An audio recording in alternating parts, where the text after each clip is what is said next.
안녕하세요. 역사인 교육연구소장 심영환 씨입니다. 네, 안녕하세요. 박수 부탁드립니다. 지금 오신 분들은 모르겠지만 조금 전까지 이곳에서 그 트로트 무대가 아주 뜨겁게 펼쳐지고 있어서 사전에 얘기 없던 이야기였거든요. 그래서 와서 정말 도망가고 싶다가 PD가 잡는 바람에 제가 여기 남게 됐는데 여튼 뭐라고 할 수 있을까? 그러니까 이런 공간에서 제가 역사 이야기를 사실 하게 될지 몰랐는데 여튼 좀 그나마 좀 그 분위기가 좀 가셔진 것 같아서 안정된 모습으로 올라왔고요.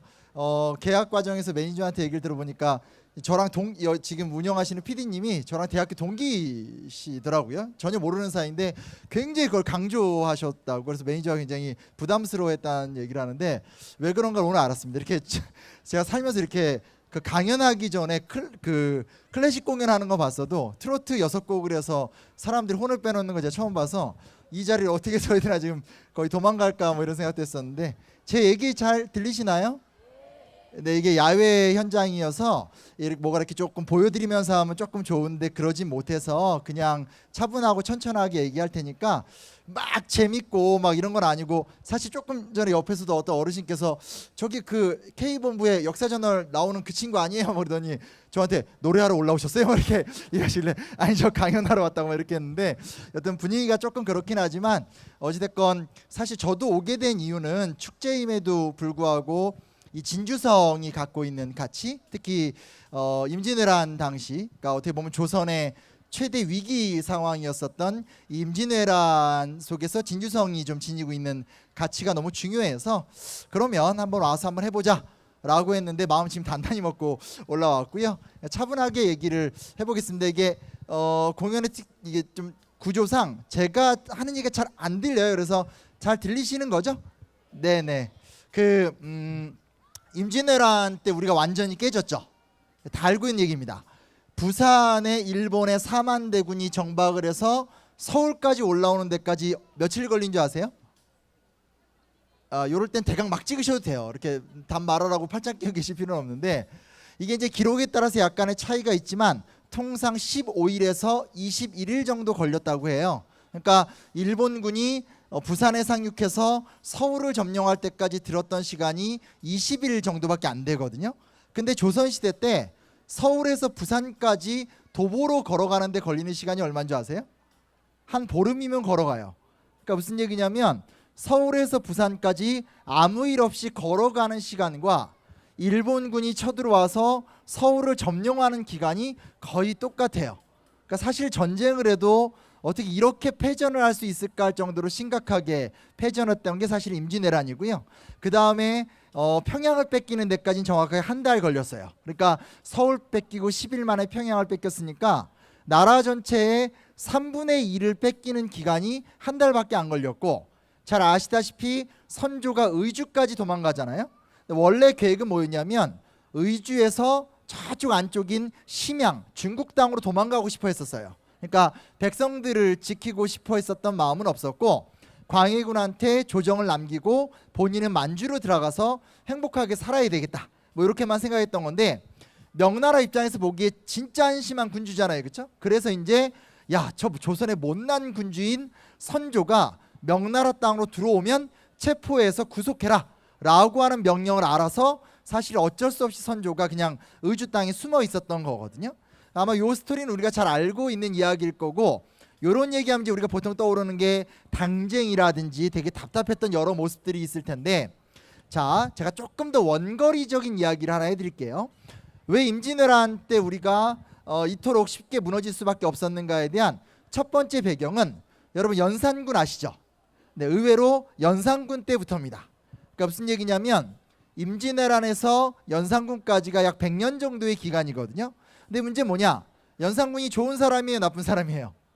잘 알다시피 굉장히 나쁜 군주라는 건 잘 아는 얘기인데 실제로 연산군이 왕이 돼서 굉장히 심각할 정도로 재정을 낭비해요. 정말 기록적인 게 뭐냐면 국가를 통치한 게 약 12년을 통치했는데 12년 중에 8년 정도 통치하는 해가 되니까 국가 예산 전체가 적자 재정으로 돌아서게 돼요. 그러니까 무슨 얘기냐면 조선이 세워지고 나서 연산군 나오기까지 약 100년간 여러 문제가 있었음에도 불구하고 계속 재정 흑자와 성장을 기록하던 조선이란 나라가 왕 하나가 나와서 재정 낭비를 막 해가면서 단지 집권 8년 차 만에 국가 경제가 마이너스로 딱 돌아가게 돼요. 심각한 거죠. 그러면 국가 경제가 마이너스로 돌아갔다는 얘기는 이제 정신 차리고 연산군이 국정 운영을 잘해야 되는데, 연산군이 그때부터 그렇게 하는 게 아니라 무슨 짓을 하냐면, 우리가 사극을 보면 세금을 거둘 적에 땅에서 쌀을 뜯거나 아니면 그 지역의 특산물을 걷는 경우가 있잖아요. 그렇죠? 근데 땅에서 쌀을 뜯는다는 얘기는 주로 양반들한테 세금을 걷는 거고, 특산물을 걷는다는 얘기는 일반 민중들한테 세금을 걷는 건데, 연산군이 부족한 재정을 만회하고자 양반들한테 세금을 걷었을까요? 아니면 민중들한테 세금을 뜯었을까요? 예상했다시피 고마워, 이런 리액션 좋아. 그 민중들한테 세금을 뜯기 시작해요. 지금 무슨 얘기냐면, 국가 재정 경제를 나쁘게 만든 걸 넘어서서 연산군은 집권 후반기 때 나라 경제를 주먹국으로 막기 위해서 되게 편한 사람들, 평범한 일반 백성들의 세금을 마구잡이로 뜯어내면서 국가 재정을 버텨내니까 나라 경제가 제대로 돌아갈까요? 돌아가지 않을까요? 돌아가지 않아요. 근데 중요한 사실은 뭐냐면, 연산군 이후에 중종, 명종, 선조 요 기간이 한 7, 80년이 돼요. 근데 문제 뭐냐? 이 7, 80년간의 기간 동안 연산군이 만들어 놨었던 잘못되고 왜곡된 민생 경제를 개선시키면 사실 심각한 문제가 아닌데, 문제는 뭐냐? 연산군이 죽은 다음에 그 이후에 나오는 중종이나 명종이나 선조 같은 국왕들이 죽었다 깨어나도 개혁을 하지 않아요. 왜냐? 본인이 살기엔 별로 불편한 게 없어요. 혹시 예전에 사극 보실 적에 조광조란 사람 혹시 기억나세요? 조광조? 조광조가 중종 때 강력하게 싸우다가 쫓겨났던 이유가 뭐냐면, 바로 방금 전에 얘기했었던 연산군 때 만들어진 잘못되고 왜곡된 민생 경제를 개혁합시다라고 5년간 조르다가 그 결론이 사약을 먹는 걸로 쫓겨난 거예요. 명종 때는 아예 그런 일이 없었고, 선조 때는 율곡이의 아시죠? 율곡이의가 또 거의 20년에 걸쳐서 선조에게 개혁을 요구했으나 이게 안 돼요. 그래서 우리가 보통 임진왜란 때 우리가 왜 이렇게 패배했냐라고 얘기를 하면 통상 얘기하는 게 당쟁이 심했어요, 양반들끼리 사이가 안 좋았어요, 저 동인이 나쁜 놈이에요, 서인이 나쁜 놈이에요, 조금 깊게 들어가면 무슨 학봉, 김성일, 황윤길 이런 이름이 나오지만, 조금 더 크게 보면 실제로 약 100년 전부터 시작됐었던 국가 시스템 위기가 무너졌다라는 게 결정적이에요. 왜냐?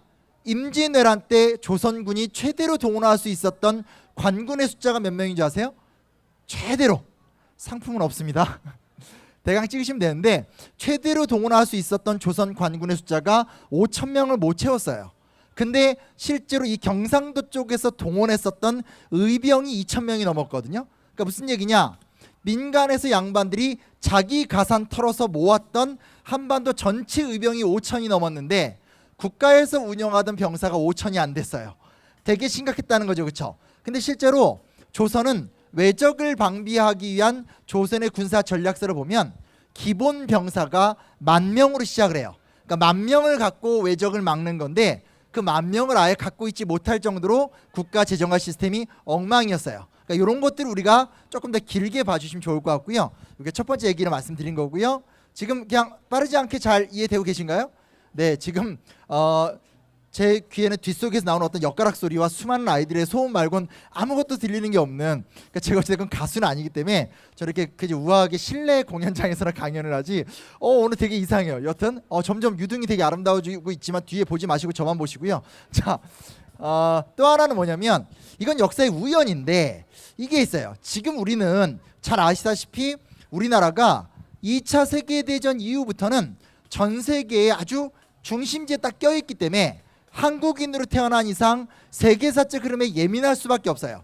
지금도 보시면 알겠지만 미국, 중국, 북한, 일본 난리잖아요. 그렇죠? 그래서 우리가 국군회의를 할 때 우리나라 막 무기 보면서도 막 기분 좋지만, 얼마 전에 막 중국이 막 무기 전시하는 거 보니까 무슨 몇천 킬로로 날아가고 하는 거 보면서 고민이 많아지게 되는데, 지금은 우리나라가 위치상 미국과 중국이나 과거 소련 같은 세계 열강들이 딱 껴있기 때문에 한국 사람들은 세계사적 트렌드에 되게 예민해요. 근데 안타까운 게 뭐냐면, 임진왜란 당시엔 의도했던 게 아니라 딱 우리나라만 빼놓고 세계사가 변해가는 기간이 있었어요. 이게 뭐냐면 여러분 우리가 캐리비안 해적 같은 거 보면 그 뭐죠? 스페인 상인이나 포르투갈 상인들이 범선 끌고 와서 동남아시아에 정박해서 막 조총 같은 거 일본에 팔고 은 같은 거 받아와가지고 중국에서 도자기 사고 그런 거 보신 적 있죠? 그게 정확하게 임진왜란부터 약 100년 전부터 시작된 문화예요. 그러니까 무슨 얘기냐면 우리가 보통 서양 영화를 보면 서양 상인들이 아메리카에 가서 엘도라도에서 금광을 채워서 그 금광으로 중국 물건을 산 줄 알지만 그건 조금 뒷얘기고, 맨 처음엔 포르투갈 상인과 네덜란드 상인이 동남아시아 일대에 정박한 다음에 해류를 타고 쭉 따라오면 일본이라는 나라가 있는데, 당시 일본에선 이와미 은광이라고 한때 전 세계 은의 80%가 일본에서 생산이 되던 때가 있었어요. 근데 일본 입장에서 은이 되게 많이 나는데 밑에 왔었던 이 서양 상인들이 조총 같은 걸 막 갖다 주니까 은과 조총을 교환할 거 아니에요, 그렇죠? 그러면 그 은을 받아다가 중국의 도자기랑 바꿔서 가는 거예요. 그러니까 무슨 얘기냐면 우리는 공교롭게도 그 무역에 빠져서 우리끼리 그냥 막 세종, 성종, 막 당쟁 이런 거 하고 있을 때, 공교롭게 조선 왕조가 세워지고 100년이 지나고 임진왜란 터지기 100년 그 사이 기간 동안 우리나라만 쏙 뺀 채 중국 남부하고 일본하고 동남아시아 일대에서 은과 조총과 중국의 도자기 같은 것들이 굉장히 활발하게 무역이 진행되는 거예요. 그렇게 되면 일본 사람들이 그전까진 동아시아 역사에서 굉장히 후진 지역에 있었던 사람인데 선진 문물에 눈을 뜨게 될까요? 뜨게 되지 않을까요? 뜨게 되죠. 그래서 아마 조금 어르신 분들 알겠지만 제 지금 방금 입속으로 벌레 하나가 깜짝 놀랐습니다. 제가 얘를 먹으면서 할 수는 없거든요. 보냈고요. 뭐냐, 그 변화가 일어나는데 아마 오다 노부나가라고 기억하시는 분 계실 거예요, 그렇죠? 오다 노부나가, 토요토미 히데요시, 그리고 도쿠가와 이에야스. 요게 이제 일본의 중세 시대 때 세 명의 영웅인데, 오다 노부나가라는 사람이 나와서 조총을 수입한 다음에, 옛날에 우리가 드라마 징비록이라는 거 했던 거 아마 보신 분들 계실 텐데 거기 보면 이런 장면이 나와요. 야, 서양 무기로 일본 놈들이 쓰는 거 중에 조총이라는 게 있다면서 하면서 총을 쏘는데 이게 무섭잖아요. 근데 옆에서 신립이라는 장군이 쏴봐 한 다음에 한 발 쏜 다음에 우리가 잘 알다시피 다시 장전하는데 시간이 오래 걸리잖아요. 그때 옆에서 신립이 화살을 5발을 쏴요. 그러면서 드라마 대본이긴 하지만 조총이 우수하긴 하지만 총기가 느리다. 이거 하나 쏠 동안 우리가 그냥 열심히 활로 쏘면 된다. 이런 장면이 나오는데, 문제 뭐냐? 우리가 서양 영화 보시면 서양 군인들이 어떻게 해요? 3열로 딱 쓴 다음에 적군을 향해서 앞에 사람이 쏘고 앉으면 뒷사람이 쏘고 또 앉고 마지막 사람이 쏠 때쯤 되면 앞 사람이 장전을 마친 다음에 일어나서 쏘고, 이런 장면 많이 보죠. 이 전법을 서양에서 배워온 게 아니라 오다 노부나가라고 하는 일본의 아주 유명한 군사 영웅이 독자적으로 개발을 한 다음에 5,000명밖에 안 되는 조총 부대로 옆쪽에 있었던 당시에 가장 유명했던 다케다 신게의 아들의 4만여 명의 기마 부대를 완벽하게 이기는 사건이 발생하게 돼요. 그러니까 무슨 얘기냐?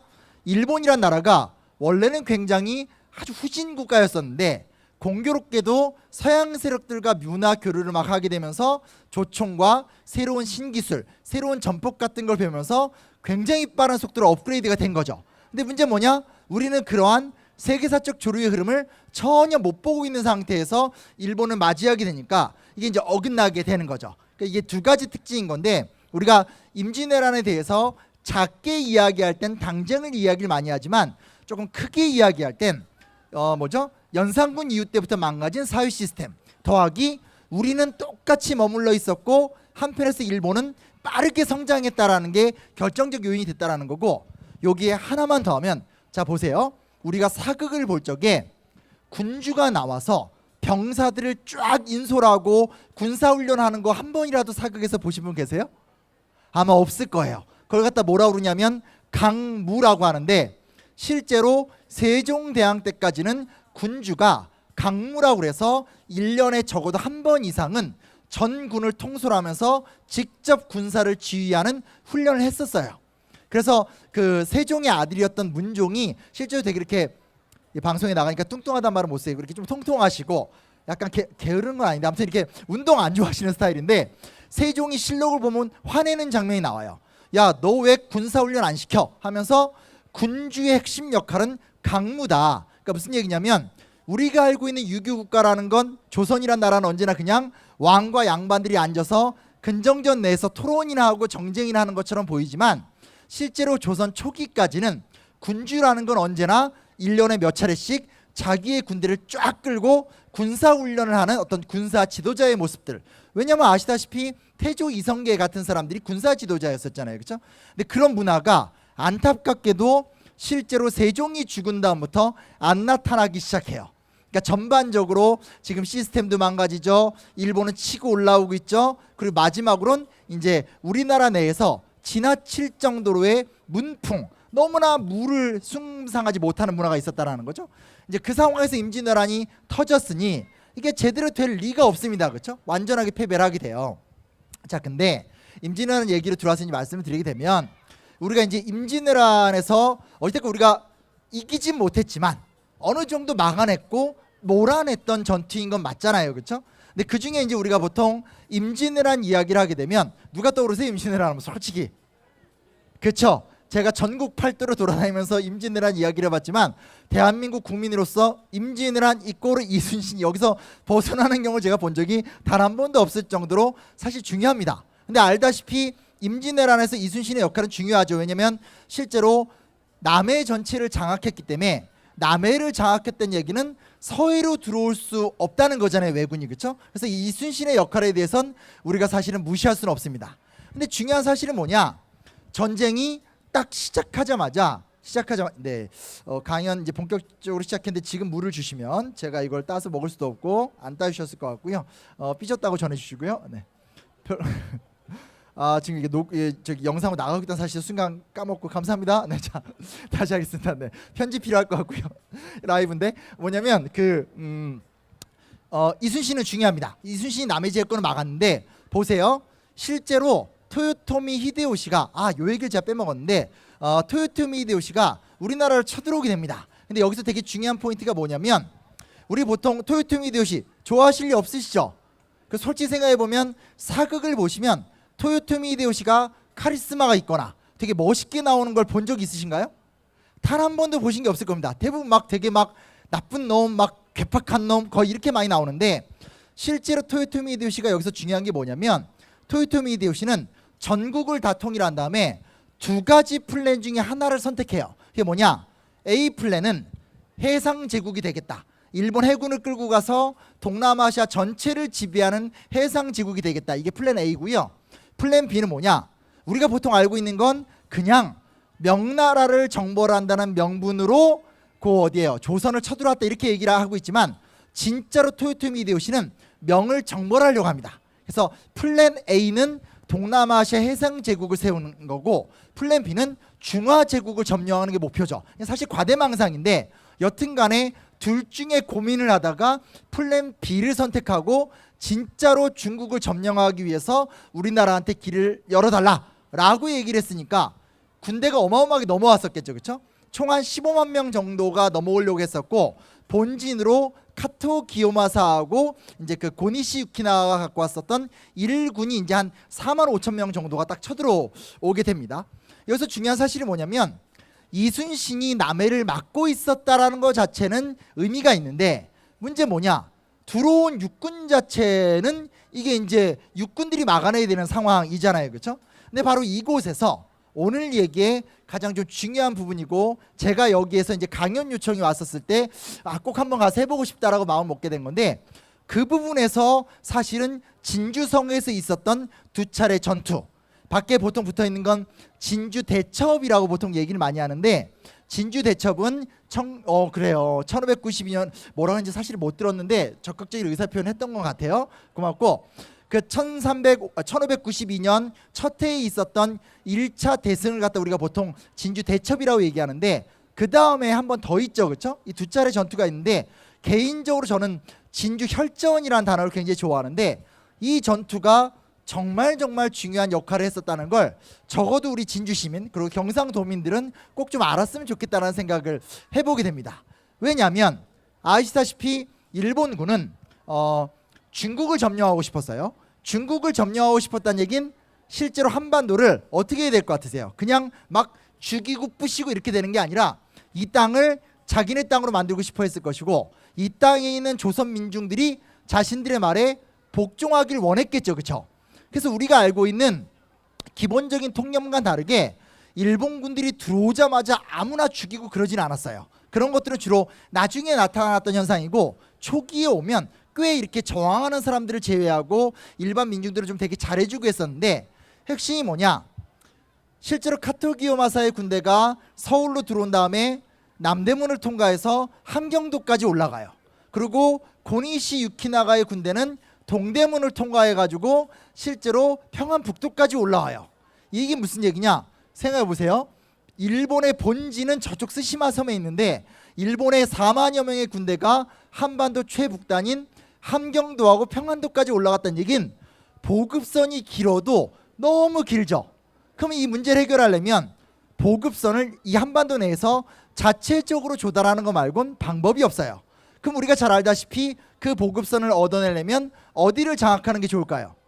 당연히 전라도 일대 곡창지대를 장악하는 게 제일 좋겠죠. 오늘날 전주평야라든지 만경강 유역이라든지 그쪽 유역이 굉장히 좋은데, 그러려면 무슨 얘기냐면 바로 이곳인 진주성을 통과해야지만 여기서 하동과 구례로 들어갈 수 있고, 지금은 그냥 성춘향의 도시로 알려져 있지만 조선시대 때는 전라도에서 가장 중요한 도시인 남원을 정복을 해야 되고요. 그 다음에 남원을 정복하게 되면 다시 밀고 올라가서 전주를 정복하게 되는 거예요. 그러니까 대강 루트가 그려지시죠, 그렇죠? 그래서 실제로 부산과 경남에 있었던 부대가 진주를 통과해서 하동, 구례, 곡성을 통과한 다음에 남원을 점령하고 전주까지 점령해 버리면 조선의 어찌됐건 핵심 곡창지대를 장악하게 되니까, 아마 그렇게 됐으면 이 전쟁은 조기에 끝났을 거예요. 그럼 이제 그 이후에 우리 역사가 어떻게 갔을지는 사실은 상상하기도 싫은 상황이 되는 거죠. 근데 문제는 뭐냐? 우리가 이제 남해의 제해권을 지킨 이순신 장군만 정말 계속 생각하고 있지만 1592년 전쟁이 일어났던 그해 겨울 11월 달에 6일간의 혈전이라고 얘기를 하게 되죠. 바로 이곳 진주성에서 너무나 유명한 당시 관군의 리더였었던 김심. 맞아요. 너를 위해서 선물이라도 하나 준비했어야 되는데 주최 측과 그런 협의가 없었다. 엄마 진짜 맞아요. 누구라고요? 왜 갑자기 물어보니까 또 갑자기 이렇게 위축되니? 김시민 장군이 이끄는 약 3천여 명의 부대와, 그리고 또 홍희 장군 곽재우죠, 그렇죠? 곽재우가 이끄는 의병이 이곳에서 정확하게 숫자를 추산할 수는 없지만 한 5천에서 6천 명 정도 되는 것 같아요. 이곳을 지켰고, 실제로 이곳에 몰려들었던 왜군의 부대가 이제 한 3만에서 4만 정도가 되는 것 같아요. 그래서 이곳에서 정말 치열한 혈전을 한 끝에 이제 여기서 이겨내게 된 거죠. 6일간의 혈전이고, 참 아이러니한 게 뭐냐? 여러분 1920년에 우리가 만주에서 일제를 무너뜨렸었던 청산리 대첩 기억하시죠? 청산리 대첩도 꼭 6일간 싸웠었어요. 그래서 공교롭게 우리나라 역사에서 진짜 의미 있는 대첩 중에 하나인 바로 이 진주 대첩하고 청산리 대첩이 공교롭게도 6일간의 혈전으로 이루어지게 되는데, 좀 안타깝지만 바로 이곳에서 결국은 김시민 장군은 이제 부상을 당하게 되고 이제 돌아가셨다는 것들. 그래서 1차적으로 전라도로 들어가는 병력을 막아버렸다는 데서 이곳이 굉장히 큰 의미가 있다는 겁니다. 그래서 우리가 임진왜란사 같은 거 공부하다 보면 행주대첩 들어보셨죠, 그렇죠? 행주대첩, 그리고 금산전투라고 아마 들어보신 분들 계실 거예요. 금산전투, 그리고 요 진주대첩 같은 경우가 결국은 한반도의 곡창지대인 전라도와 충청도와 경기도 일대로 왜군이 들어오는 걸 막아내는 데 있어서 가장 중요한 역할을 했던 거고, 이건 정말 이순신 장군이 할 수 있는 일이 아니었다는 거죠. 제가 이 강연 준비하는데 저희 와이프가 제 어떤 남편의 부실의 문제인지 모르겠지만 진주성 전투가 어떤 의미가 있는 줄 알아? 제가 이렇게 막 얘기를 했거든요. 그러니까 을에 저한테 이순신 장군이 한 거 아니야? 뭐 이런 발언을 해가지고 제가 막 화를 내고 온 재밌자고 한 얘기인데 별로 역시 재미는 없네요. 하여튼 그랬던 기억이 있는데, 어찌됐건 간에 그런 게 있었다는 거고, 그리고 나서 실제로 우리는 보통 이제 이순신과 의병의 활약 정도만 많이 기억하는데, 실제로 임진왜란 당시에 명나라 군대의 참전도 되게 중요합니다. 어디 가시면, 자 한번 제가 물어볼게요. 그 우리 뭐라고요? 그래요. 조명연합군. 너 혹시 뭐 자격증 같은 거 벌써 따고 그랬니? 이거 왜 이렇게 똘똘해? 근데 뭐냐면 우리가 보통 조선 군대 하면 갖고 있는 무기한 뭐 떠오르세요? 삼지창 많이 떠오르시죠, 그렇죠? 그리고 어디만 가면 삼지창 다 들고 있죠. 제가 오늘 정확히 말씀드리겠지만 삼지창은 특수 무기입니다. 삼지창은 아무나 쓰는 무기가 아니고요. 삼지창은 원래 당파라고 그래서 자, 일본군은 장검을 쓰죠. 칼이 길어요.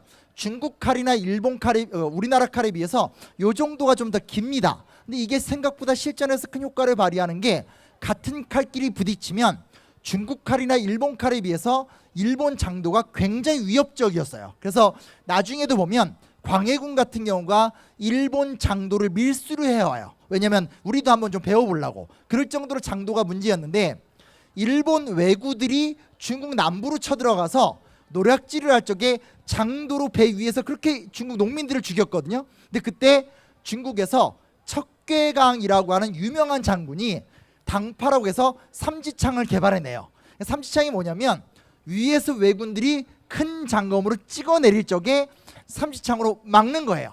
막고 옆에 있는 사람이 창으로 찔러서 왜군을 죽이는 거예요. 그러니까 실제로는 삼지창은 아무나 드는 무기가 아니고 삼지창은 정말 특수무기. 왜냐면 상대가 검으로 내려칠 때 그걸 보고 막을 수 있다는 건 아무나 할 수 있는 건 아니죠, 그렇죠? 그래서 좀 어디 가시면 워낙 삼지창이 지금 남용되는 시대인데 그거 보시면서 이제 자녀들한테 이렇게 좀 아는 척이 아니라 이렇게 얘기해 주시면 굉장히 아이들이 막 아빠를 우러러보고 이렇게 좀 될 수 있는. 근데 그런 다음에 이제 갑자기 엉뚱한 얘기할 때 당황해하시고 이러지 마시고요. 근데 하게 되는데 실제로 그런 식으로 그 어떤 그 왜구의 공격에 대해서 저항할 수 있는 절강성 부대가 평양으로 그러니까 원군으로 들어오게 되고 그 원군에 의해서 평양이 해방되게 돼요. 그래서 고니시 유키나가 이끌던 일본군이 평양까지 올라갔다가 어쩔 수 없이 서울로 밀려 내려와요. 그러면 당연히 저쪽 함경도에 있었던 카토기요마사의 군대도 내려올 수밖에 없죠. 그래서 군대가 밀고 올라갔다가 다 모인 다음에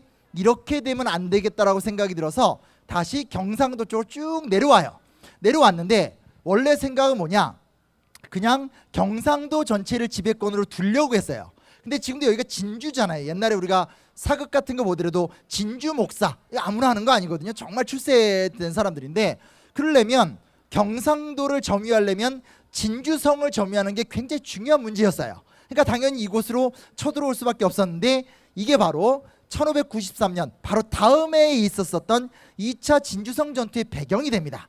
일본은 여기를 점령해서 적어도 경상도에 대한 지배권을 공고하게 좀 확보해 두려고 하는 거고 우리 입장에선 무슨 수를 써서라도 여기서 버텨내야지만 이 왜군을 조금 더 저쪽 부산 일대로 밀어낼 수 있겠다라고 해서 이곳에서 두 번째 혈전이 벌어지게 되는데 그때는 김천일이라든지 이곳을 지켰었던 관군, 의병 뭐 그때 정확한 수치는 잘 모르지만 6, 7천 명 정도 됐다고 우리가 추정을 하고 그때 이 진주성을 점령하기 위해서 왔었던 일본군이 약 5만 명에서 7만 명 정도가 됩니다. 엄청나게 많은 숫자고요.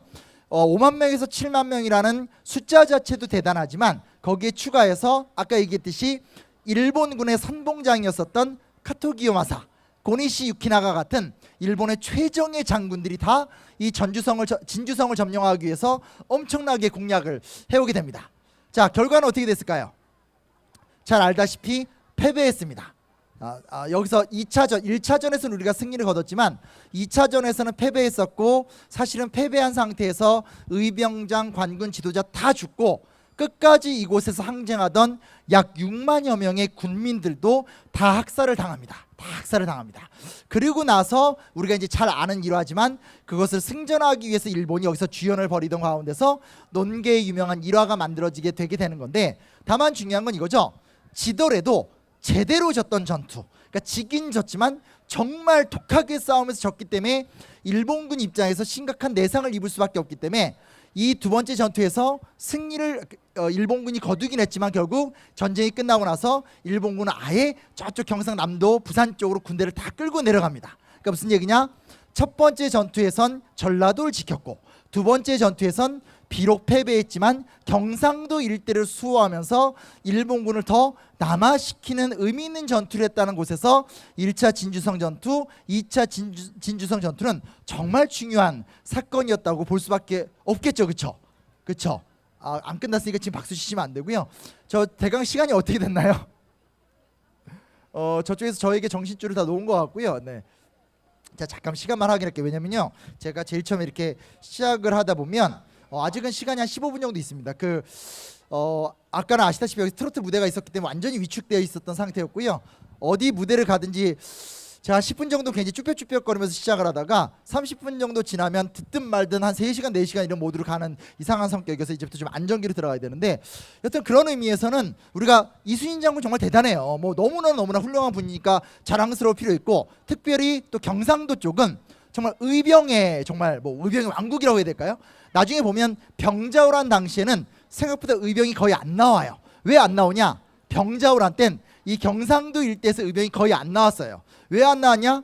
광해군의 정권을 뒷받침하던 사람들이 주로 경상, 좌도, 우도의 북인들이었었는데, 이 사람들이 완전히 탄압을 받고 나니까 사실은 병자호란 때는 의병이 거의 안 나왔어요. 즉 이 얘기는 뒤집어서 얘기하면 무슨 얘기냐? 실제로 우리가 가져야 될, 특히 경상도민으로서 가져야 될 자부심이라는 건 한편에선 임진왜란의 어떤 히든키가 이곳에 있었다라는 것들, 또 하나는 의병이라고 하는 그 놀라운 전통이 사실은 이곳에서 집중적이고 압도적으로 발생했다는 것 자체에 대해서 사실은 먼저 좀 자부심을 가져야 되지 않을까라는 생각을 해보게 되고요. 이왕 나온 김에 제가 근데 한 두세 가지만 딱 말씀드리고 마무리 짓게요. 뭐가 있냐면, 자 보세요. 임진왜란 때 어찌됐건 우리가 그렇게 이곳에서 막아냈기 때문에 우리가 지진 않았죠. 간신히 몰아낼 수는 있었어요. 근데 아시다시피 그 이후에 병자호란 때 어떻게 됐어요? 또 완전히 깨졌죠, 그렇죠? 이런 고통을 겪게 되는데, 요것도 이제 제가 좀 드리고 싶은 말씀이 뭐냐면, 네, 저에 대해서 환호하는 줄 알았어요. 네. 야, 정말 정신 없네요. 네. 자, 가수들에 대해서 새삼 존경하는 마음을 갖게 됐고요. 뭐가 있냐면, 임진왜란과 병자호란에 대해서 사실은 저를 비롯해서 많은 역사 연구자들이 자존심 같은 게 있으니까 자꾸 이렇게 막 승전했다, 졌지만 의미가 있었다, 이렇게 얘기를 되게 많이 하는데, 역시 이것도 좀 장기적 관점에서 보면 조금 짚고 넘어가야 될 게 있어요. 뭘 짚고 넘어가야 되냐면, 1000년간 한반도를 지켜왔었던 세 가지 고정관념이 완전히 부서졌던 게 임진왜란 플러스 병자호란이에요.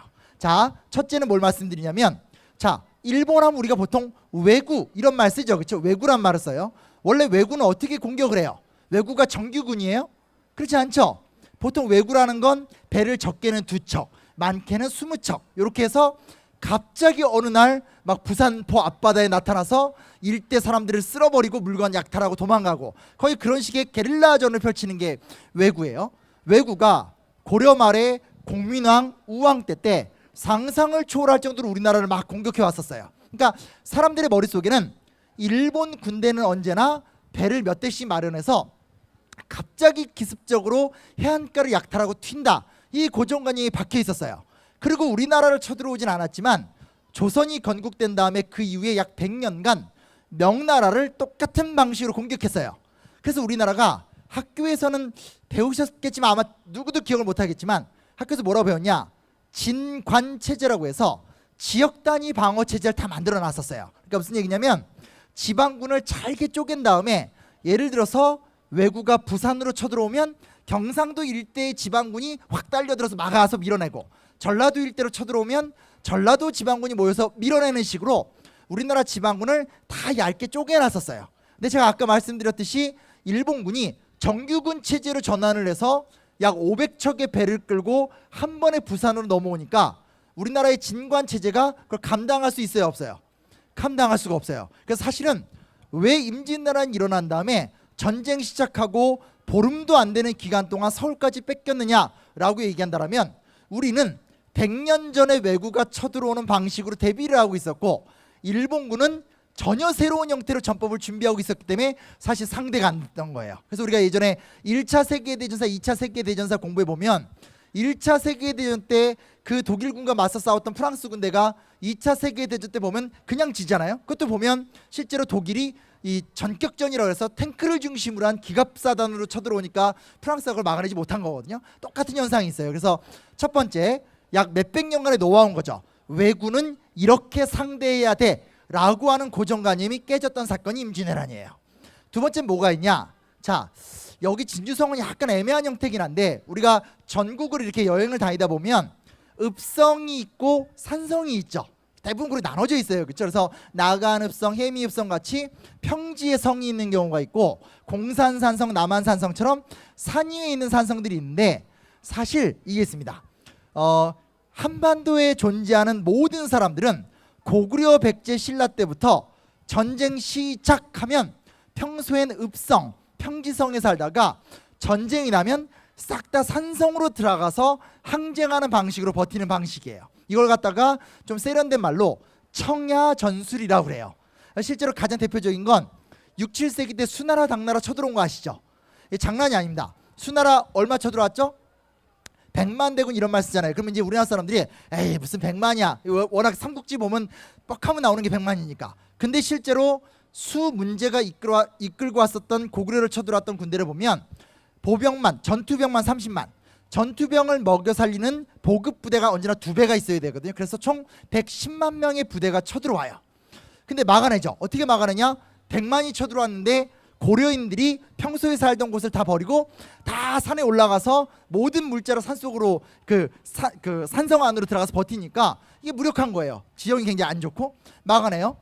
수양제 들어보셨죠? 수양제는 정말 육군만 115만 명을 동원했어요.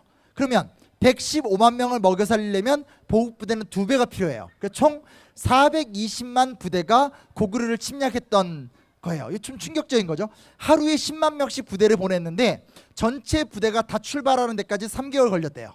자, 맨날 느끼는 게 그때 드론이 있었어야 돼요. 왜냐면 드론으로 쫙 촬영을 하면 정말 살아있는 만리장성이 움직이는 걸 보는 건데 문제는 뭐냐?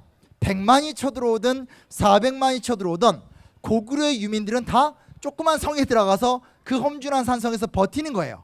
그러면 성 하나를 포위하는 부대가 많아봤자 몇 명이겠어요? 10,000명이 안 돼요. 그럼 나머지 399만 명은 뭐 하고 있어요? 밥 먹고 있는 거예요. 생각해 보십시오. 하루에 약 1200만 끼를 먹어야 돼요. 그러니까 이게 소위 말하는 엄청난 대군을 갖고 쳐들어와도 안 되는 거예요. 이게 워낙 위대한 항전이었고 나중에 아시다시피 뭐죠, 저기 수 당나라 때도 또 쳐들어왔을 때도 막아냈기 때문에 우리나라에선 유사시에는 우리나라의 지형이 굉장히 험준하기 때문에 산성에 들어가서 버티면 무조건 이긴다라고 하는 신화가 1000년 이상 내려왔었어요. 실제로 고려 때도 그렇고 그 이후에 조선 때도 똑같았었어요. 근데 문제는 뭐냐? 자, 우리나라의 산성은 주로 북쪽에서 내려오는 부대를 맞이하기 위해서 설계가 돼 있어요. 임진왜란때 군대가 어디서 왔어요? 남쪽에서 밀고 들어왔죠. 구조가 맞아요, 안 맞아요? 안 맞아요. 더 큰 문제 뭐냐? 수나라 당나라 쳐들어온 다음에 시간이 약 1000년이 지났어요.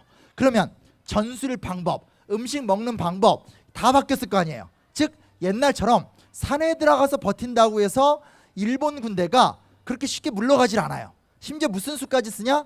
버티고 있다가 배고픈 것처럼 쓱 빠져요. 그럼 이제 우리는 관념에 의해서 에이, 저것들이 빠졌겠지 하면서 평지성으로 내려와요. 그럼 그때 막 공격하는 거예요. 그러면 당황스러운 상태에서 몸만 갖고 산성으로 도망가면 며칠 못 버티다가 항복할 수밖에 없겠죠. 그래서 그 강항이라고 임진왜란 때 저쪽 전주 쪽에서 납치가 돼서 일본까지 갔다가 돌아왔던 사람의 간양록이란 글을 보면 어떻게 해서라도 이 산성 구조의 전투를 포기해야 된다라고 하면서 엄청나게 비판하는 기사가 나와요. 이제 그게 이제 패배한 거죠. 그래서 우리가 방금 얘기했듯이 왜구에 대한 통념도 실패했고, 두 번째는 유사시에는 산성에서 싸우면 된다라고 하는 신화도 무너진 거예요. 세 번째는 임진왜란 얘기는 아니지만 이왕 나온 게 같이 붙여드릴게요. 자, 우리나라에서 가장 강력한 무적의 요새 섬이 어딜까요?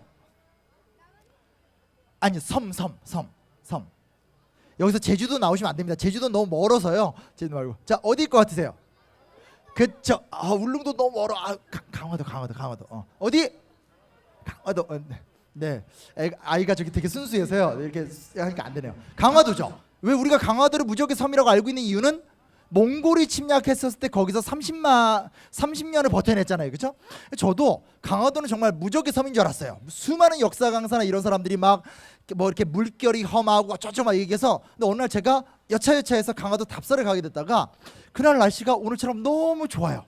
그리고 썰물 때여서 물이 거의 없는데 도대에 가서 이렇게 서보니까 정말 솔직히 무슨 기분이 들었냐면, 내가 몽골군이면 진짜 편하게 지금 건너왔겠다 이런 생각이 들면서 그동안 내가 배워왔던 통념이 맞나? 라는 생각이 의문이 들었어요.